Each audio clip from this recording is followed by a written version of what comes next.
So much of the focus this election season has been on the governor's and mayoral race. The fight in AIEA was waged tonight in a radio debate between incumbent Blake Oshiro and outgoing Honolulu City Councilman Gary Okino. KITV4's Paul Drews was there, and why exactly was this a critical debate, Paul? Well, because it pitted conservative Christian and civil unions opponent Gary Okino up against the author of the recently passed civil unions bill and gay representative Blake Oshiro. Now, there were other topics discussed tonight, but each made their strongest statements over same-sex rights.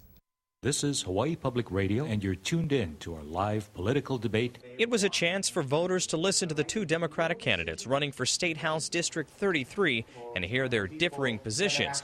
There was just one problem. I currently support the constitutional amendment to make a appointed school board. In this case, I totally agree with Blake.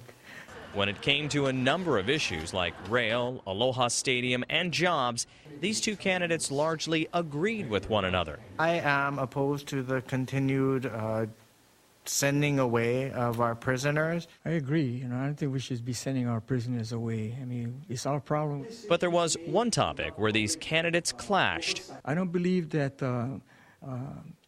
there needs to be equal rights in terms of marriage for same-sex couples. What civil unions does is it tries to equalize the playing field that currently exists with discrimination that currently goes on. These two disagreed not only on civil unions, but also whether homosexuals face discrimination like Asian Americans did during World War II.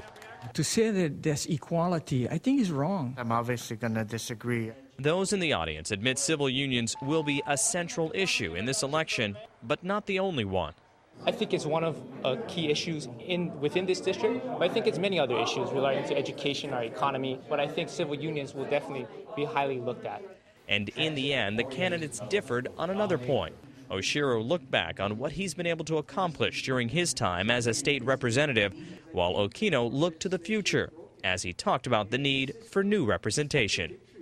Both candidates have been in office for the past 10 years, with each being victorious in elections over the last decade. But come September, one will end his winning streak in the primary. Laura?